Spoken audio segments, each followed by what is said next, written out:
Bismillahirrahmanirrahim. Assalamualaikum warahmatullahi wabarakatuh. Gimana kabarnya teman-teman? Sehat alhamdulillah ya. Oke, sebelum kita mulai, mari kita berdoa dulu. Semoga apa yang kita baca hari ini bermanfaat untuk kita semua. Berdoa dimulai. Oke, cukup. Terima kasih. Silakan teman-teman bisa isi presentasi dulu di Teraversa, dimasukkan kode OTP-nya. Sudah semua ya? Oke. Kita mulai pertemuan kali ini dengan merefresh ingatan kita. Kita mulai dengan mini quiz ya teman-teman. Siap semuanya? Siap. Oke. Yang pertama, mengkonversi obat supaya lebih bersifat olah ada tujuan dari metabolisme, Pak. apa? Metabolisme. Metabolisme. Berarti metabolisme. Oh benar. Oke. Benar ya. Metabolisme itu tujuan dari metabolisme adalah mengkonversi obat supaya bersifat lebih polar. Oke, kita masuk ke pertanyaan kedua. Berikut yang bukan termasuk reaksi fase satu metabolisme adalah apa? Sulfonasi. Yang lain apa? Yang satu ini fase satu ya. Ini bukan ya. Hidrolisis juga fase satu. Hidrolisis fase satu juga ya. Sehingga sulfonasi adalah fase. Yang ketiga, enzim apa yang paling dominan dalam proses metabolisme fase 1? Apa? Jawaban saya C, Pak. C. CWP 450. Yakin? Sepertinya, Pak. Mbak sudah? Oke. Ya, 100 ya. Oke, jadi yang kita bahas dari awal sampai pertanyaan ketiga ini adalah pertanyaan refreshment dari pertemuan kita sebelumnya. Nah, pertemuan kali ini kita akan melanjutkan pembahasan kita terkait bagaimana hubungan struktur dan metabolisme obat. Teman-teman bisa mengacu beberapa referensi yang saya gunakan pada pertemuan kali ini. Ada buku ataupun jurnal yang bisa kalian akses. Sedangkan untuk learning outcomes-nya, yaitu diharapkan teman-teman bisa memahami bagaimana hubungan struktur obat dengan metabolisme obat. Nah, pada pertemuan kali ini kita akan lanjutkan pertemuan sebelumnya, yang mana kita akan fokuskan pada faktor-faktor apa saja yang mempengaruhi fase 1 metabolisme. Oke, seperti kita pahami ya sebelumnya, bahwa proses metabolisme itu bisa merubah obat yang awalnya toksik menjadi non toksik. Kemudian juga bisa mengubah obat yang sifatnya produk menjadi obat aktif, atau sebaliknya bisa mengubah obat aktif menjadi inaktif. Maka kita harus pahami betul sifat dari obat itu, apakah produk atau aktif. Nah, ini overview singkatnya. Jadi obat masuk melalui oral, dia bisa melalui first pass metabolism, sehingga nantinya bisa didistribusikan ke organ target, dan nantinya obat harus dikeluarkan karena obat yang lama bertahan di dalam tubuh juga tidak baik. Nah, kita masuk ke faktor-faktor apa saja yang mempengaruhi fase 1. Ada 4 teman-teman yang sekiranya bisa kita pelajari, yaitu polymorphism, penginduksi CYP 450, penghambat CYP 450, dan juga gangguan liver. Kita masuk ke yang pertama. Polymorphisme itu terdiri dari 2 kata ya. Poly artinya banyak, morpho artinya bentuk. Artinya ketika terjadi polymorphisme ada variasi bentuk yang berbagai macam. Nah, ini menggambarkan berbagai bentuk gen tunggal pada satu individu atau di antara sekelompok individu. Kira-kira beda nggak antara mutasi dengan polymorphisme? Beda. Bedanya apa, Mbak Monik? Kalau mutasi berbeda, kalau polimorfisme jadi banyak. Polymorphisme jadi banyak, mutasi berbeda. Oke, ada pendapat lainnya? Mbak Nisrina? Ya. Kalau mutasi itu biasanya dia berubah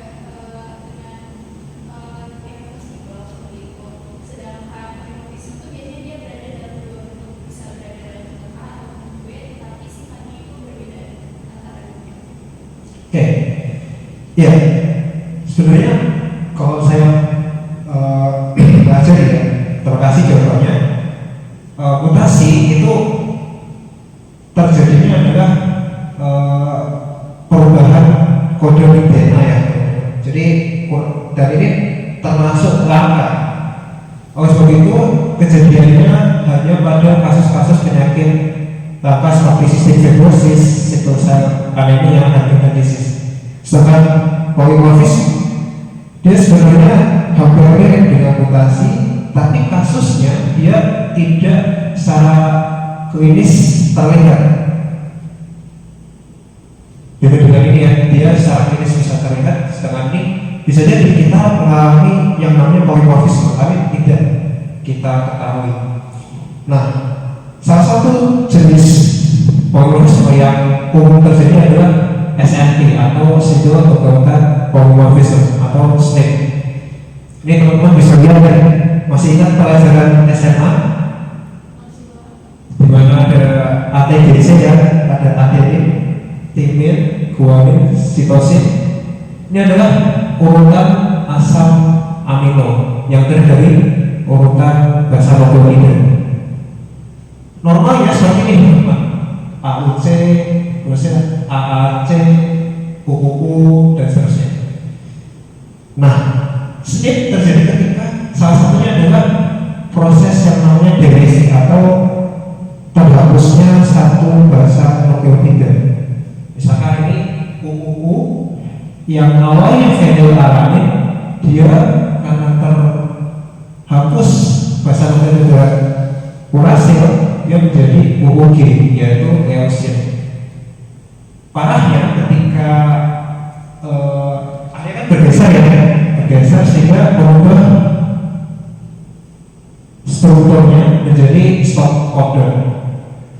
Nah, kita ketahui kalau enzim terjadi perubahan, maka dia akan merubah konformasinya karena sifat enzim adalah spesifik. Sehingga konformasi berubah, dia bisa merubah respon obat di dalam tubuh kita. Nah, kita masuk ke contoh ya. Jadi dalam contohnya ada proses namanya ultrarapid metabolism. Yang di pikiran tertentu ada dengan kata metabolism apa?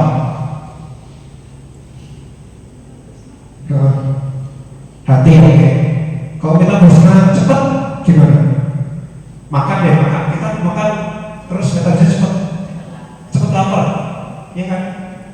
Karena obat makanan itu langsung cepat diproses terus langsung dikeluarkan jadi feses. Nah, kasusnya untuk obat sama teman-teman. Ketika seseorang mengalami polimorfisme pada enzim yang namanya itu CYP2D6, dia mengalami rapid metabolism. Dampaknya apa? Dia bisa mengikis metabolit inaktif dan decrease aktif drug. Jadi kalau kita gambarkan kan seperti ini ya. Kalau misalkan kan tadi kita aktif. Nah, ketika proses metabolisme cepat, bayangin teman-teman, ininya akan langsung berubah jadi ini kan. Jadi yang akan terakumulasi banyak di benar aktif. Sehingga dampaknya apa? Efektivitasnya karena belum sempat obat itu di target itu sudah langsung segera dikeluarkan, sehingga dia menurunkan terapeutik efek dari si obatnya. Sebaliknya, ketika seorang mengalami polimorfisme yang poor metabolism, dia justru akan banyak obat yang terakumulasi di aktifnya, sehingga more active drug and lesser inactive meningkatkan toksisitas dari si obat. Nah, pada kondisi bayi ataupun kondisi seseorang yang mengalami poor metabolisme, dia akan terakumulasi bentuk-bentuk obat atau produknya, gitu ya, sehingga toksisitasnya meningkat. Nah, ini adalah contoh kasus teman-teman, di mana terjadi tahun 2005 Singkatnya adalah seorang ibu ternyata diketahui mengalami ultra rapid metabolism. Ini teman-teman. Awalnya berarti tidak masalah, tapi ketika hari ke-12 diketahui berarti mengalami perubahan kulit menjadi kering dan kemudian mati di hari ke-13. Kenapa? Ketika dianalisis konsentrasi darahnya, dia diketahui terakumulasi morfinnya 70 nanogram per mililiter, padahal normalnya adalah 0 sampai 0,2 nanogram per mililiter. Artinya proses metabolisme dari psikotin itu terjadi sangat cepat sehingga banyak yang terakumulasi dalam bentuk morfin ya. Nah ini jadi sangat menjadi concern bagi kita, terutama yang akan bergerak di bidang kesehatan, bahwa ternyata analisis farmakogenom itu sangat penting kaitannya dengan metabolisme obat. Oke, untuk faktor selanjutnya adalah CYP inducer. Ini ceritanya hampir mirip dengan sebelumnya. Dengan menginduksi aktivitas dari CYP maka lebih cepat, sehingga ini sama seperti ultra rapid metabolism gitu ya. Sehingga aktivitas dari warfarnya menjadi berkurang dan efeknya bisa pembuluh darah yang meningkat karena nggak berefek. Nah, beberapa contohnya bisa dilihat di slide, ada rifampin, Vegetoid dan seterusnya. Sebagainya untuk inhibitor, teman-teman bisa lihat ini seperti dengan metabolism. Dia menghambat kerjanya si CYP sehingga efeknya bisa menurunkan metabolisme sehingga efeknya sangat toksik gitu ya. Nah, jadi meningkatkan resiko perdarahan karena ya short gitu ya. Jadi warfarinnya sangat berefek, terakumulasi banyak di dalam darah. Beberapa contohnya seperti ini, ada azol, erythromycin dan seterusnya. Yang keempat yang terakhir adalah gangguan liver, teman-teman. Ini seperti sebelumnya juga, bahwa ketika hati sakit maka otomatis aktivitas livernya berkurang, metabolisme juga berkurang sehingga banyak obat yang akhirnya terakumulasi, efeknya meningkat. Tapi ingat, itu berlaku untuk obat yang aktif. Kalau obat yang program berarti banyak yang terakumulasi dalam bentuk program, belum sempat berefek. Jadi teman-teman harus paham betul sifat dari obat itu seperti apa. Oke, untuk perjumpaan kita kali ini, apa kesimpulan yang teman-teman bisa ambil? Apa aja kesimpulannya? Buat berdiskusi today. Yang satu,